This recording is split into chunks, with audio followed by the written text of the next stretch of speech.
Assalamualaikum warahmatullahi wabarakatuh. Innal hamdalillah nahmaduhu wa nasta'inuhu wa nastaghfiruh wa na'udzu billahi min shururi anfusina wa min sayyiati a'malina. May yahdihillahu fala mudilla lahu wa may yudlil fala hadiya lahu. Ashhadu an la ilaha illallah wahdahu la syarika lahu wa ashhadu anna Muhammadan abduhu wa rasuluh.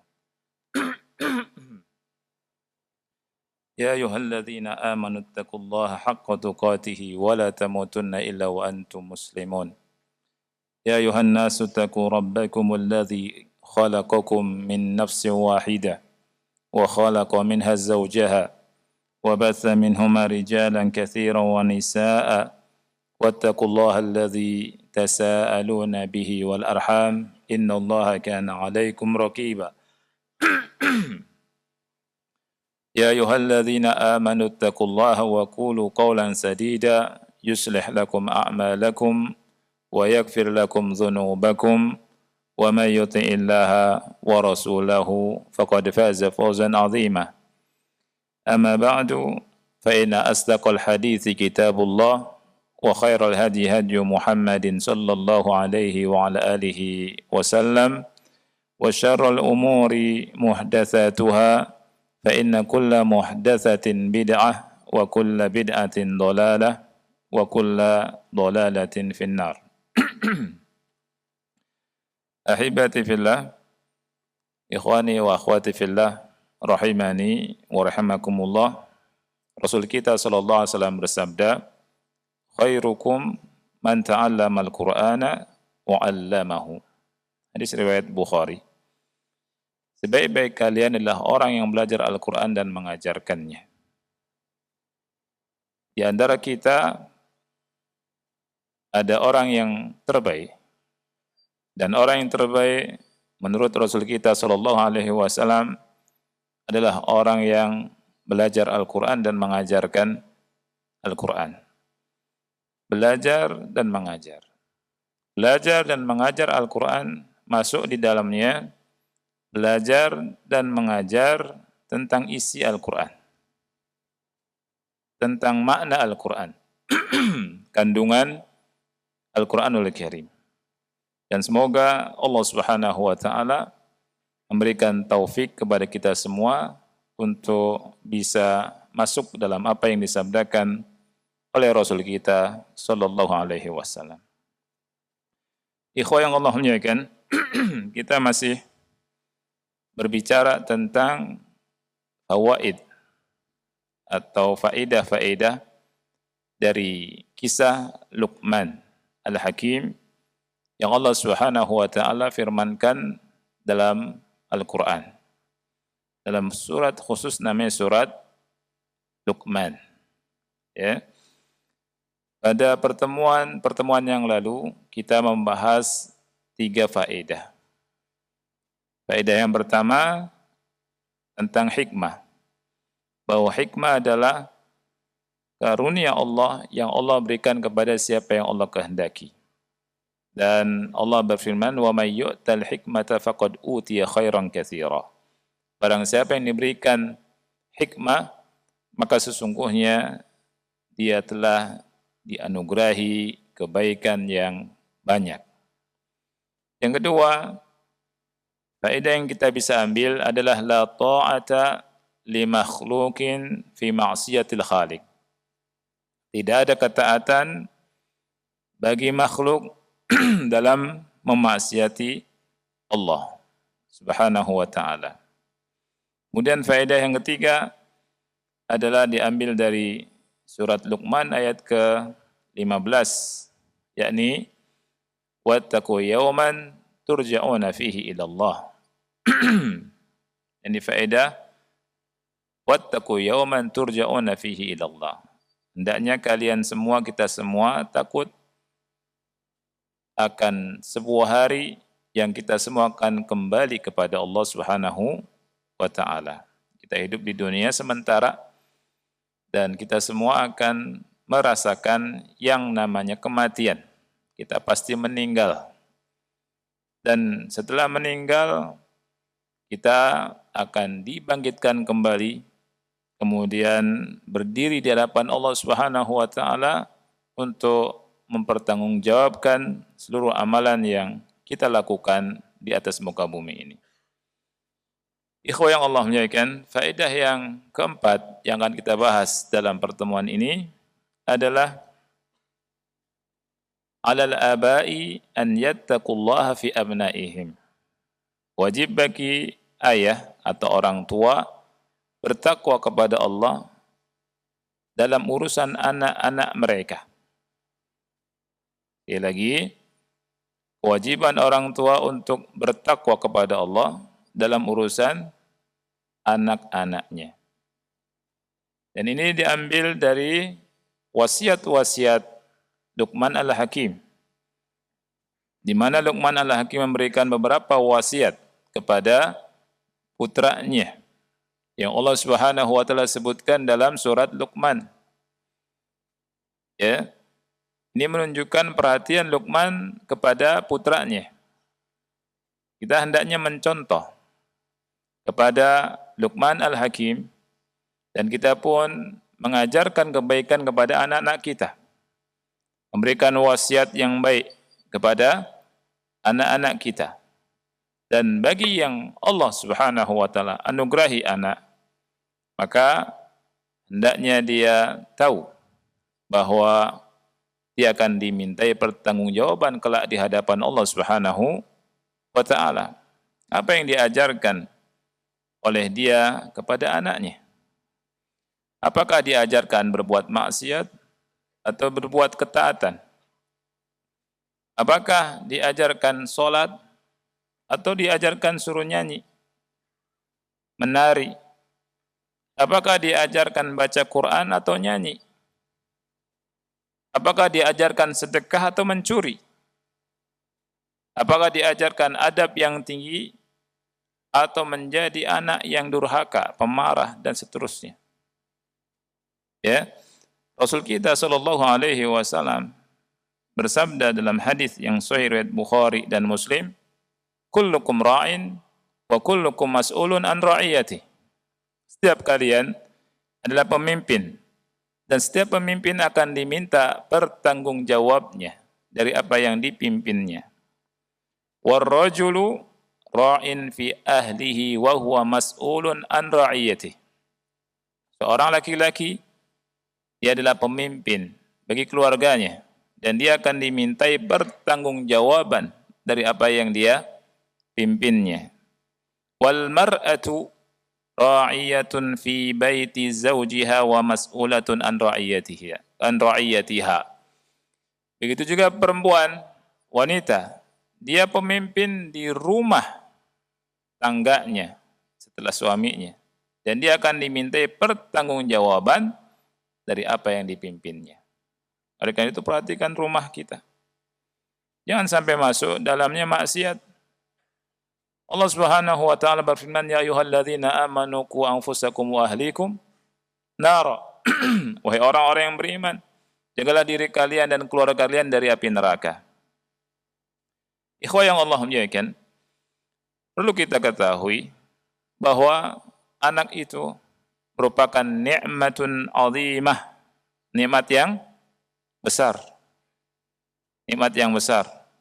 Di mana muallif atau Syekh rahimahullah di sini berkata, tadumu bisyukri wa tadhhabu bil kufr. Tadumu bisyukri wa tadhhabu bil kufr. Nikmat itu akan dawam. Senantiasa ada, terus.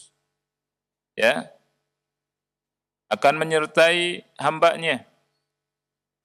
Akan dijaga oleh Allah dengan cara bersyukur. Wa tadhhabu bil kufr. Dan nikmat itu akan dicabut oleh Allah karena apa? Kekufuran, karena kemaksiatan, karena tidak pandai bersyukur kepada Allah Subhanahu wa taala. Begitu juga anak-anak yang Allah titipkan kepada kita semua, kepada antum semua. Ini merupakan nikmat yang besar yang hendaknya dijaga dengan cara bersyukur kepada Allah Subhanahu wa taala. Sekarang pertanyaannya adalah bagaimana kaifa yashkurul aba'u rabbahum ala ni'matil aulad? Bagaimana cara orang tua bersyukur kepada Allah Subhanahu wa taala atas nikmat anak?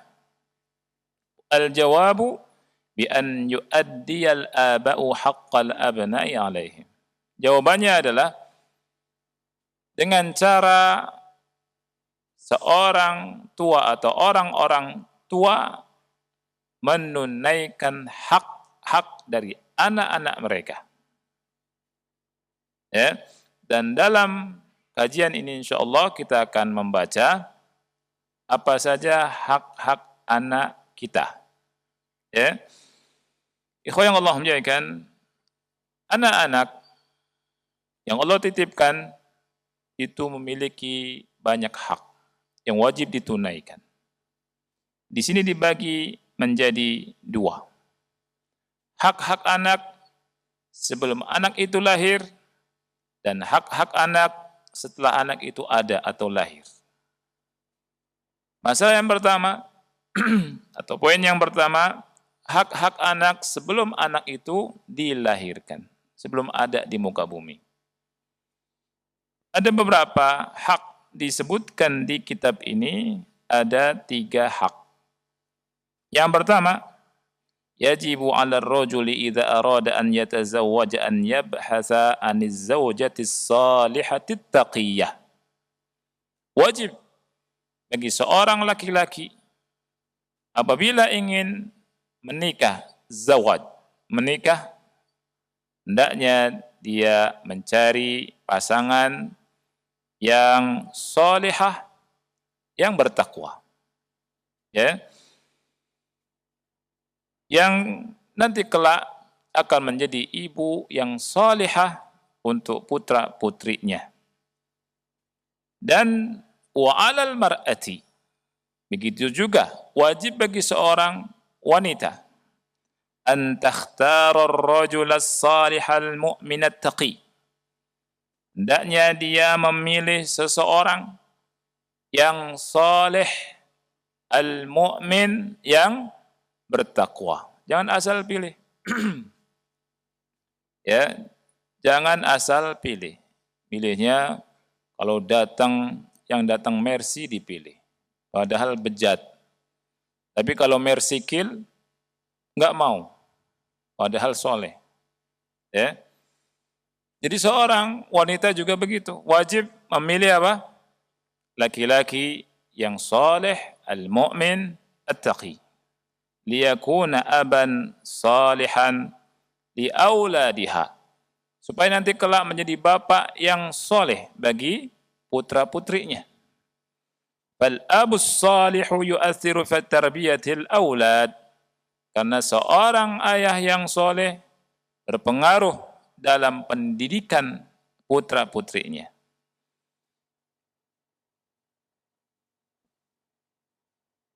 Rasul kita sallallahu alaihi wasallam bersabda dalam hadis yang sahih riwayat Bukhari dan Muslim, tunkahul mar'atu li arba'.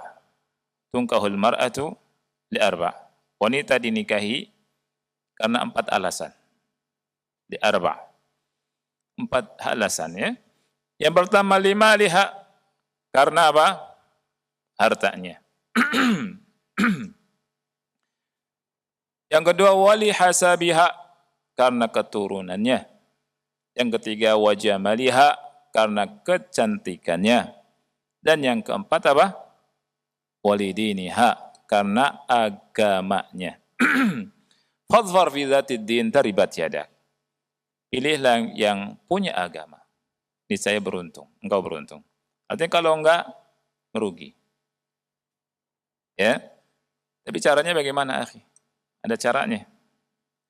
Antum pilih ketika antum mau mencari pasangan. Itu antum lihat dulu. Ini lihat hadis, ya. Di prakteknya, antum lihat agamanya dulu atau cantiknya dulu? Tiga praktek.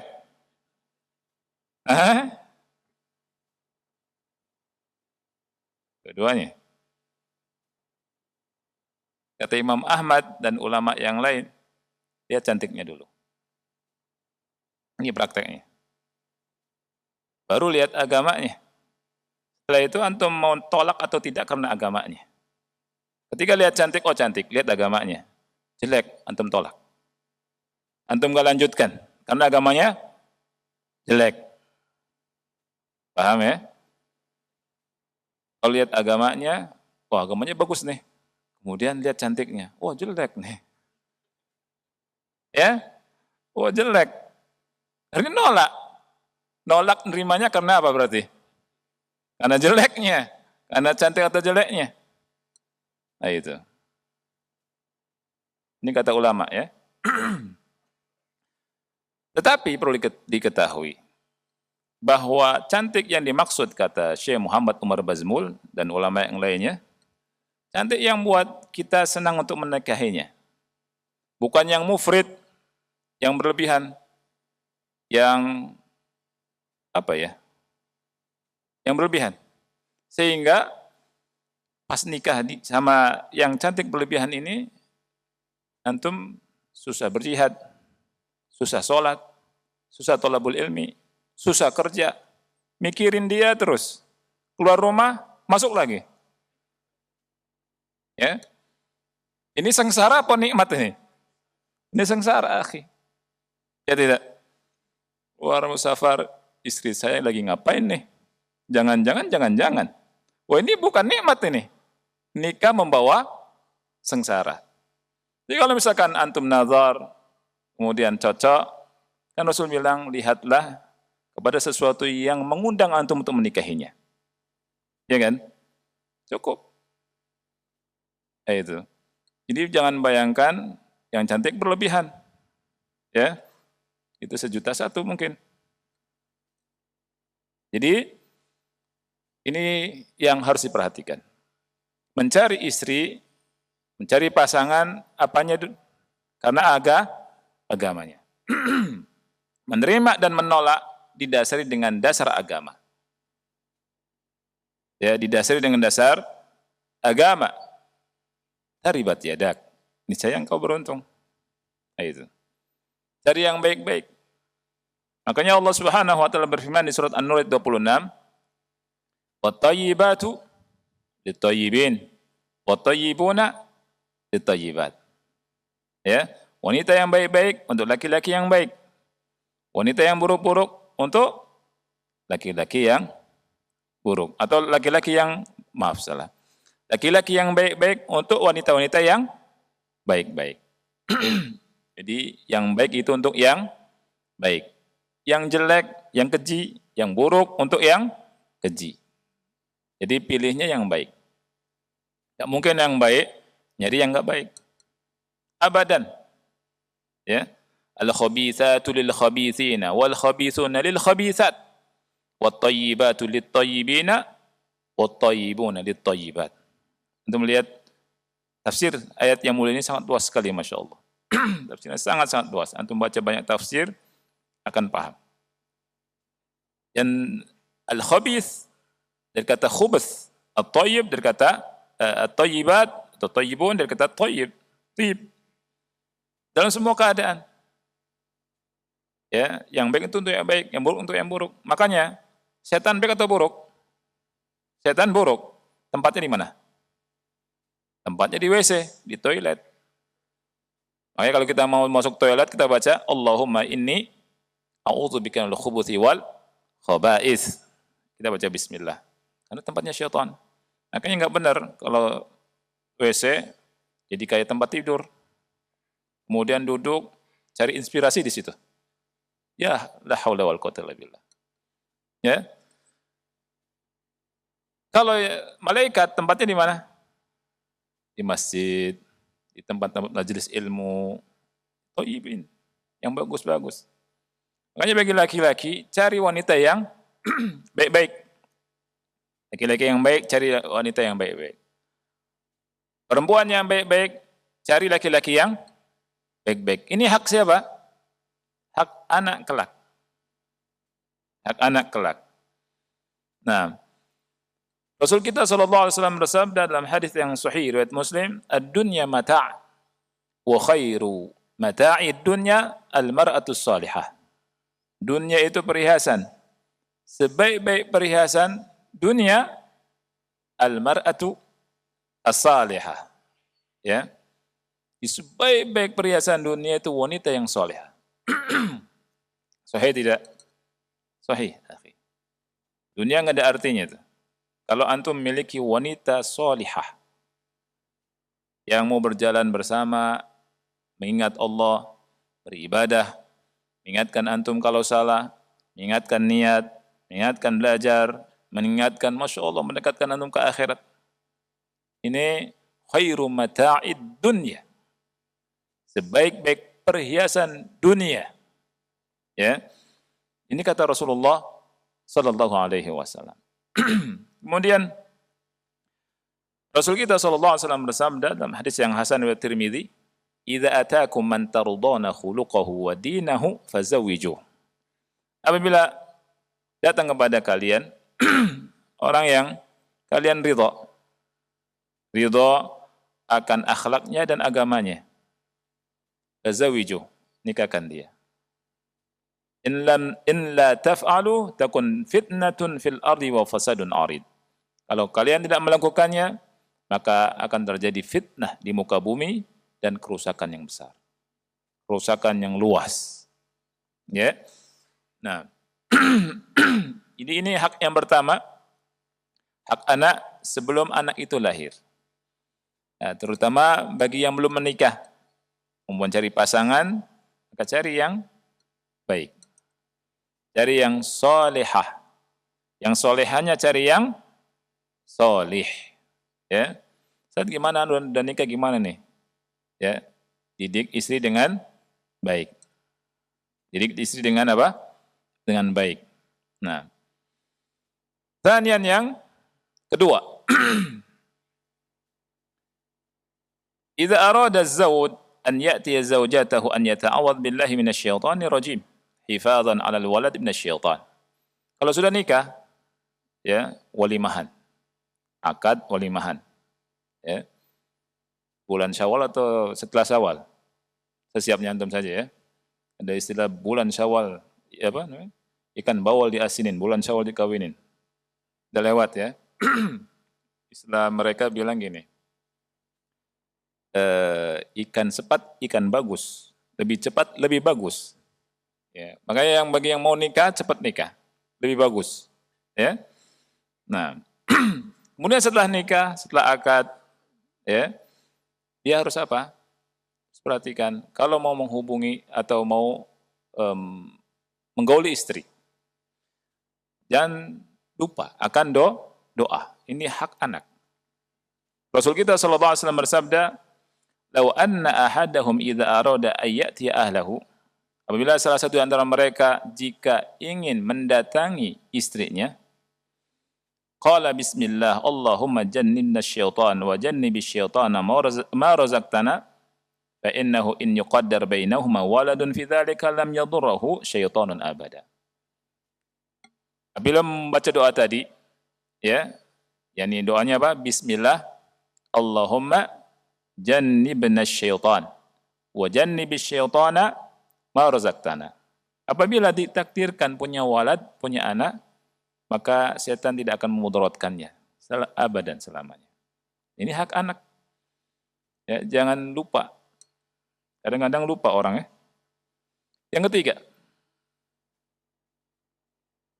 an yabta'ida al-aba'u wal ummahat anit tadkhin. Orang tua harus menjauhkan diri dari ngerokok. Tadkhin. Mamnu at-tadkhin. Tadkhin itu artinya apa? Ngisap ngerokok. Tadkhin dari kata dukhon. Bahasa Arab itu bagus. At-tadkhin. Dukhon. Ya. Mengisap asap. Ya. Bermain dengan asap, mengkonsumsi asap. Sebenarnya rokok itu asap kan? Penyakit bukan? Penyakit. Masukin asap. Ya. Kalau orang kurang rokok, sebenarnya Anda sarankan cari knalpot yang gede, punya asap banyak di situ. Ya. Kan sama aja sebenarnya. Kan tadkhin, dukhan. Dukhan itu apa? Asap. Ini bahasa Arab Masya Allah ya. Kalau kita ngerokok. Tapi tadkhin, dukhan, itu asap. Kenapa? Mengkonsumsi asap. Makanya dalam bahasa Arab mamnu'u at-tadkhim. At-tadkhin. Ngelarang ngirup asap. Gitu. Banyak orang suka ngirup asap. Ya udah, antum syaratkan aja, ngirup. Nah, knalpot. La haula wala quwwata illa billah. Baik. Yang pertama, kenapa harus menjauhkan diri dari ngerokok? Yang pertama, li'anna tadkhina haram. Dalam Islam yang tepat bahwa ngerokok itu haram. Ngerokok itu haram. Ya. Tapi sebagian yang bilang makruh di sini, gitu ya. Makruh. Antum tanyakan ke dia, makruh itu artinya apa? Makruh itu artinya apa, ikhwan? Sesuatu yang dari sisi lughatan dulu. Makruh itu sesuatu yang dibenci, khalas, dibenci. Jadi banyaknya orang kita, nih makruh nih, tapi ngerokok. Kemudian bikin hadis doif lagi, palsu. Kata dia, nikmatu ududihi ba'da dahar. Nikmat ngudut setelah dahar. Setelah mereka sambil bergurau, ini enggak boleh. Ya. Jadi ikhwah yang Allah muliakan, wajib bagi orang tua ya, jauhkan diri dari ngerokok. Karena apa? Haram. Yang kedua, li'anna ad-dukhana yadurru at-tifla hatta wa huwa fi batni ummih. Karena ngerokok itu bisa memudaratkan anak. Ya. Walaupun anaknya masih ada di perut ibu, jadi janin. Itu membahayakan. Subhanallah. Ibu yang rokok atau orang tua yang rokok berbahayanya sampai ke janin. Merusak janinnya, merusak anaknya. Ya. Wa kama yatasabbabu at-tadkhin fi isabati at-tifli bi amradin katsirah. Sebagaimana tadkhin ngerokok itu bisa menyebabkan anak ya menderita banyak penyakit. Banyak penyakit. Ya. Ada cacat karena rokok. Oleh karena itu jauhkan mengkonsumsi hal-hal yang bisa merusak janin. Di antaranya apa? Rokok ini. Rokok harus dijauhi. Baik. Ini 3 hak anak sebelum anak itu ada dan sebelum anak itu dilahirkan. Berikutnya adalah hak anak setelah anak itu lahir. Ya, sangat banyak. Kita sebutkan beberapa hal. Kalau tidak salah 9 di sini disebutkan ya, 9 hak anak setelah lahir. Panjang, oleh karena itu anak baca cepat saja. Yang pertama, an yakhtar lil waladi awil binti isman hasana. Milihkan nama yang bagus untuk anak. Ya. Milihkan nama yang bagus. Kata ulama, wa yusammuhum bi asma'il anbiya was sahabati was salihin. Jadi beri nama mereka nama-nama para nabi, para sahabat dan orang-orang saleh. Liyusammuhum bil asma'is sahla al-masyhurah al-mutadawilah bainan nas. Kemudian kasih nama mereka dengan nama-nama yang mudah, yang masyhur, yang ada di sekitar manusia. Ada sebagian orang, ikhwan, ketika anaknya lahir, dia nanya ke anak, Ustaz, tolong cari nama anak buat anak. Cari nama yang kira-kira belum ada. Ya, anak yang atau tidak apa istilahnya itu, tidak pasaran. Ya bingung anak. Ini bikin PR, cari di kitab dulu. Ya, nggak mesti, nggak harus. Nama sama nggak apa-apa. Nama sama nggak apa-apa. Dalilnya apa? Ketika ada seorang wanita datang ke Rasulullah SAW, kemudian ditanya, siapa? Zainab. Rasul bilang, ayu Zayanib, Zainab yang mana? Ini menunjukkan banyak nama Zainab. Ya tidak? Banyak nama Zainab. Ini Zainab, Zainab, Zainab. Dia bilang Zainab imro'atu Abdullah bin Mas'ud. Zainab, istrinya Abdullah bin Mas'ud. Gitu ya. Jadi kalau namanya sama, enggak mesti malu. Ya. Zainab, Zainab, misalkan. Ahmad, Ahmad. Enggak masalah. Kan binnya beda kadang. Atau binnya sama. Kalau binnya sama, ya berarti bapaknya sama. Nah, kalau misalkan punya anak sudah terlanjur namanya jelek, ganti. Jadi nama yang bagus. Rasulullah SAW ketika datang seorang laki-laki namanya Hazan. Hazan ini susah. Kalau huzn sedih, ini Hazan, berat, susah. Rasulullah SAW ganti. Rasul bilang, bal anta sahal. Hadisnya sahih Bukhari. Anta sahal, kamu mudah. Ada seorang wanita namanya Asiyah. Namanya Asiyah. Ya, diganti sama Rasulullah SAW dengan nama Anti Jamilah. Anti Jamilah. Jamilah. Ini nama bagus. Kalau punya anak namanya Jamilah, enggak apa-apa. Jangan Jawilem. Oh, Jawilem, dijawil gelem. Bahasa Jawa ya. Kalau Jamilah bagus. Ya, Jamilah. Ini kata di buku tebak-tebakan bahasa Arab, Jamilah itu atwalul asma fil alam. Atwalul asma fil alam. Jadi sepanjang-panjang nama di alam semesta. Tidak ada lagi nama yang paling panjang kecuali Jamilah. Dari Jim ke Tamarbuto 1 mil. Ya? Tidak. Jim, Ja, Mil, lah, Tamarbuto. Ya kan? Berarti panjang sekali namanya kan?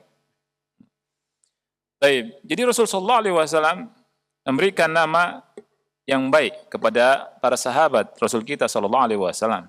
Nah, kalau misalnya ada orang tua, dirikan namanya sudah terlanjur nama jelek, diganti tidak? Diganti dengan nama yang bagus. Ya? Namanya yang baik-baik. Ya, nama Abdullah, Abdurrahman, ya. Kemudian nama para nabi, ya. Nabi Muhammad, Salih, Yusuf, Yunus, banyak. Tidak kekurangan. Kemudian nama siapa lagi? Orang-orang soleh, Luqman, ya. Itu. Dan seterusnya. Nama para sahabat Rasulullah SAW. Ini hak anak setelah anak itulah lahir. Yang kedua, hak anak setelah anak itu lahir, an ya'muruhum bis salati li sab'in wa ay yufarriqu bainahum fil madaji'. Memerintahkan salat ketika umur 7 tahun. Kemudian memisahkan mereka ya dalam tempat tidurnya. Dipisah satu-satu tempat tidurnya. Ya. Kalau bisa punya kamar satu-satu kamar. Tapi kalau nggak bisa misalkan ngontrak atau sempit dan seterusnya, diaturlah ya sebisanya. Nah, Rasul kita Shallallahu Alaihi Wasallam bersabda dalam hadis sahih riwayat Abu Dawud dan yang lainnya, muru auladakum bis salati wa hum abna'u sab'i sinin. Perintahkan anak-anak kalian ketika mereka berumur 7 tahun untuk salat. Perintahkan untuk salat ketika umur 7 tahun. Wadribuhum 'alaiha wa hum abna'u 'ashar. Dipukul kalau enggak mau salat ketika umur 10 tahun. Wa fariqu bainahum fil madaji'. Pisahkan mereka dari tempat tidur mereka. Ini hak siapa? Hak anak, ya. Jadi diajarkan salat, diperintahkan untuk salat. Allah berfirman dalam surat Thaha, wa'mur ahlaka bis salati wastabir 'alaiha. La nas'aluka rizqa, nahnu narzukuk wal 'aqibatu littaqwa. Ayat ini subhanallah membuat kita sejuk hati kita. Ya. Allah berfirman, wa'mur ahlaka bis shalah, perintahkan anakmu, perintahkan keluargamu untuk apa? Salat. Wastabir 'alaiha, dan bersabar di atasnya. La nas'aluka rizqa. Kami enggak minta kalian rizki, kami enggak minta kamu rizki. Nahnu narzukuk. Kamilah yang kasih rizki. Wal akibatu littaqwa. Oleh karena itu ikhwan fillah, ayat ini ya memberi ilmu pada kita enggak boleh takut kekurangan rizki. Yang kita takut adalah kalau anak itu tidak sholat. Itu harus kita takut. Rizki Allah jamin. Pasti dijamin sama Allah. Allah katakan, nahnu narzukuk. Dan ajibnya, subhanallah, kalau kita melihat ayat-ayat dan hadis berbicara tentang ibadah dan tentang ketakwaan dibarengi dengan rizki. Dibarengi dengan rizki. Di antaranya Allah berfirman, "Wa may yattaqillaha yaj'al lahu makhraja wa yarzuqhu min haitsu la yahtasib." Barang siapa yang bertakwa kepada Allah Subhanahu wa taala akan memberikan jalan keluar dari kesempitannya. Bertakwa, mengerjakan perintah, meninggalkan larangan. Pasti dikasih jalan keluar dari kesempitan. Wa yarzuqhu min haitsu la yahtasib, dan Allah kasih rezeki dari arah yang tidak disangka-sangka. Ayat yang lain yang sering kita dengar, Allah berfirman dalam surah Az-Zariyat, "Wa ma khalaqtul jinna wal insa illa liya'budun." Dan tidaklah aku menciptakan jin dan manusia melainkan agar mereka beribadah kepadaku. Ayat ini lanjutannya. Kata Allah, "Ma uridu minhum min rizq wa ma uridu ayyut'imun. Innallaha huwar razzaq dzul quwwatil matin." Aku tidak menginginkan dari mereka rizki, dan aku tidak menginginkan dari mereka agar mereka memberi makan aku. Innallaha huwar razzaq. Sesungguhnya Allah itu Razzaq, Maha pemberi rizki. Dzul quwwah, yang memiliki kekuatan. Al-matin, yang kokoh. Ibadah, rizki. Dan surat Toha tadi, wa'mur ahlaka bis-shalah wastabir 'alaiha la nas'aluka rizqa nahnu narzukuk wal 'aqibatu littaqwa. Ya. Jadi ini apa namanya? Ini hak yang kedua. Hak yang ketiga, an yurabbuhum 'alal aqidati sahihah liyanju jami'an min adzabillah. Mendidik anak di atas akidah yang sahihah, akidah yang lurus, yang murni, agar mereka semuanya selamat dari azab Allah. Subhanallah, ini yang penting, sangat penting sekali.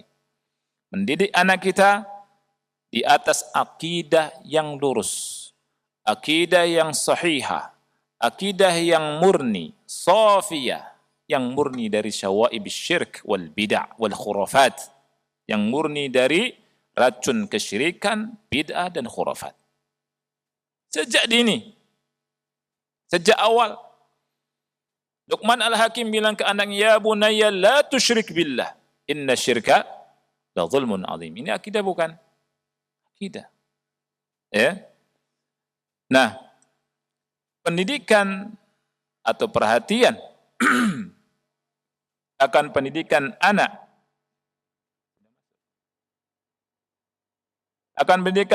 di atas akidah sahihah, ini adalah perhatiannya para nabi dan orang-orang soleh.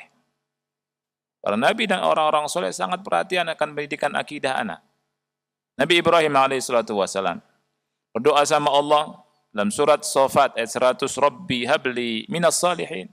Wahai Rabbku, anugerahkan kepadaku anak yang soleh. Kemudian Nabi Ibrahim berdoa pada Allah di surat Ibrahim ayat ke 35 atau 25 ini. Itu tulisannya. Doanya, "Wajnubni wa baniya an na'budal asnam." Ini doanya Nabi Ibrahim. Ya Allah, jauhkan aku dan keturunanku dari menyembah berhala. Nabi Ibrahim, subhanallah, berdoa demikian. Ya. Kemudian juga kita lihat Nabi Zakaria, "Rabbi habli min ladunka dzurriyyatan thayyibah innaka sami'ud du'a."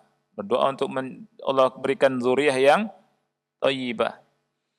Kemudian Perhatian para nabi dengan akidah ada antum bisa lihat di surat Al-Baqarah ayat yang ke-132 sampai 133. Ya. Allah berfirman, "Wa wassa biha Ibrahimu banihi wa Ya'qub. Ya baniya inna Allah astafa lakumud dina fala tamutunna illa wa antum muslimun." Nabi Ibrahim berwasiat kepada anak-anaknya. Demikian juga Yakub. Ya baniya, wahai anak-anakku, sesungguhnya Allah telah memilih agama ini untuk kalian. Fala tamutunna illa wa antum muslimun. Janganlah kalian mati melainkan dalam keadaan muslim. Kemudian Yakub ketika mau meninggal, dia ingin supaya tenang agar anak-anaknya di atas akidah yang sahihah. Nabi Yakub berkata, Allah berfirman, "Am kuntum syuhada idh hadara Ya'qubal mautu." Ya, apakah kalian menjadi saksi ketika kematian mendatangi Yakub? Idh qala li banih, ingatlah ketika dia berkata kepada anak-anaknya, "Ma ta'buduna min ba'di?" Apa yang akan kalian sembah setelah atau sepeninggalanku? Qalu na'budu ilahaka wa ilaha abaika Ibrahim wa Ismail wa Ishaq ilaha wahida wa nahnu lahu muslimun. Mereka jawab, kita akan menyembah ilah engkau, Tuhan engkau, dan Tuhan nenek moyang engkau, Ibrahim, Ismail, dan Ishak, yakni Tuhan yang satu, dan kami berserah diri hanya kepadanya. Ini penting sekali. Sesuatu yang paling penting yang ditinggalkan oleh orang tua untuk anaknya, hal ini. Akidah sahihah. Selesai. Akidah sahihah. Apa artinya harta dunia? Apa artinya tanah luas, mobil mewah, rumah banyak, investasi untuk dia, anaknya ketika dia meninggal, kalau tidak berada di atas akidah yang sahihah, ya, tidak ada apa-apanya. Oleh karena itu, ini hak anak yang harus diperhatikan. Dan Nabi pun SAW mengajarkan anak akidah sahihah. Nabi mengajarkan kepada Abdullah bin Abbas, "Ya gulam, ini u'allimuka kalimat ihfadillah yahfadka ihfadillah tajidhu tujahak." Sebagaimana dalam hadis yang sahih dikeluarkan oleh Imam Tirmidzi. Yang keempat, ikhwan fillah. Yang keempat, an yurabbuhum 'ala al-adab al-islamiyyah wal akhlaq al-fadila allati yuhibbuha Allah wa rasuluh. Ya. Jadi mentarbiyah mereka, mendidik mereka dengan adab Islami, akhlak yang tinggi, yang utama, yang dicintai oleh Allah dan Rasulnya. Perhatikan. Harus dibedakan. Kita punya akhlak tersendiri. Kita punya akhlak tersendiri. Orang Islam punya akhlak yang dibangun di atas Quran dan Sunnah. Ya. Kita sudah bertekad, "Qul inna salati wa nusuki wa mahyaya wa mamati lillahi rabbil alamin." Akhlak kaum muslimin beda dengan akhlak orang-orang kufar. Akhlak kita, adab kita ngambil dari Quran dan Sunnah. Ada adab isti'dzan, adab minta izin, ya, ketika di rumah, adab salam, adab makan minum. Ada adabnya tidak? Ada adabnya. Masuk WC, keluar WC, ada berbicara, ada bersama orang tua, ada bersama kawan-kawan. Adab. Dan pelajaran adab ini sangat-sangat penting. Kita kasih pendidikan anak-anak, pendidikan adab. Kalau bisa dibacakan di rumah, buku adab, baca. Sehari dapat 1 adab, 2, 3, 4, begitu. Supaya anak-anak kita ngerti apa? Ngerti adab. Tanda kebahagiaan seseorang itu ketika beradab. Tanda kesengsaraan orang itu ketika tidak punya adab. Ya, dan adab kita disesuaikan dengan adab Islami. Apalagi sekarang. Kenapa? Karena kita harus tahu banyak adab, akhlak, perbuatan yang dianggap baik oleh manusia tidak baik menurut Islam. Sejak dulu tuh. Ya tidak? Di masa dulu, sujud kepada raja, sujud kepada pendeta, itu bagus tuh di orang-orang Nasrani di Syam. Ya, sehingga Mu'adz bin Jabal ketika pulang dari sana, lihat Nabi sujud. Kata Rasulullah, tafal, jangan lakukan. Ya, dan itu tidak bagus.